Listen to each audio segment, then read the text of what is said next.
So I wanted to share with you my first lesson with the great Ralph Peterson. Ralph died a year ago and I've been thinking of him a lot recently, and I've been going back to the first lesson we had.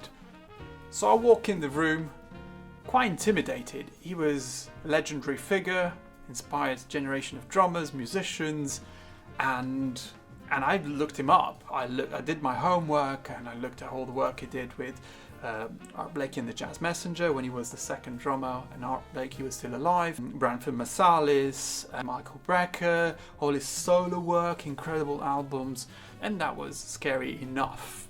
So I walk in, sit at the kit, set up, and Ralph is looking, he's probably 3 or 4 meters away from me, with his sunglasses on, round sunglasses, like, so now play like Max Roach.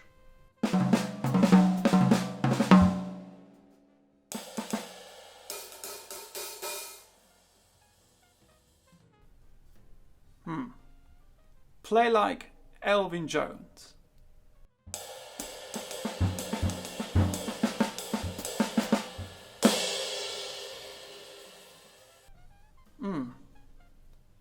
Play like Philly Joe Jones.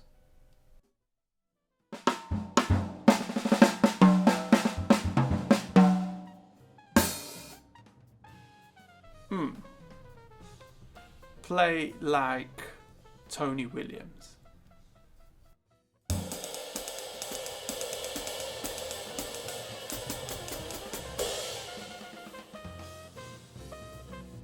You got the point.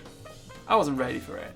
Clearly I didn't really assimilate the vocabulary. So Ralph stops the lesson there and he takes me to the music library and he starts picking CDs. Yes, CDs. Louis Armstrong on the Hot 7 with Baby Dots, Count Basie with Papa Joe Jones, Coco, one of the first bebop albums that had Charlie Parker and Max Roach on it, Elvin Jones but in the real McCoy, not with Coltrane, More and More, Miles Davis with Tony Williams, Cooking with Miles Davis and Philly Joe Joe on drums.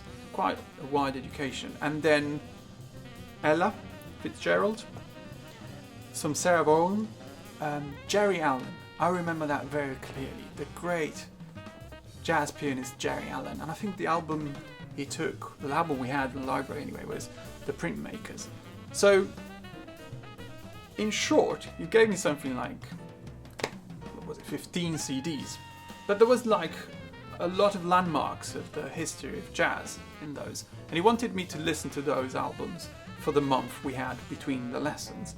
And to pick some of the musicians I liked the most and start to analyze their style. Even if it was just snippets, a bar or two, the way the cymbal was playing. Was it a wide open cymbal pattern or was it a closer cymbal pattern? But not only that, he introduced me to a new concept to me. The idea of passive learning and active learning when you're listening to music. And I use that a lot as a student myself, and I share that with all my students. So, active learning. You listen to the music, you transcribe, you play along, you try to sound like the masters, and so on. And the passive learning thing was great, because the idea is to play the music you love or the music you're trying to analyze in the background, while you're doing other things. And Ralph would always say that you will always absorb, like that vocabulary, like you absorb a new language when you're listening to that language in the background. You'll absorb bits of it. You might not be doing that consciously, but you are absorbing the language. And he told me a story.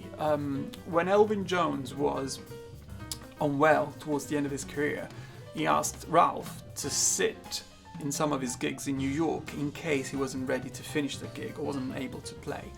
And when he was asked by Elvin, Ralph was clearly very honored, but he would, for days on end, he would listen to Elvin all the time, not necessarily transcribing or playing along, but listening to Elvin in the background, ready to sort of have that feel in the back of his head or in his heart, ready to play that music. So in that one lesson, he really gave me a lot of his methodology, because his idea was always emulate, innovate.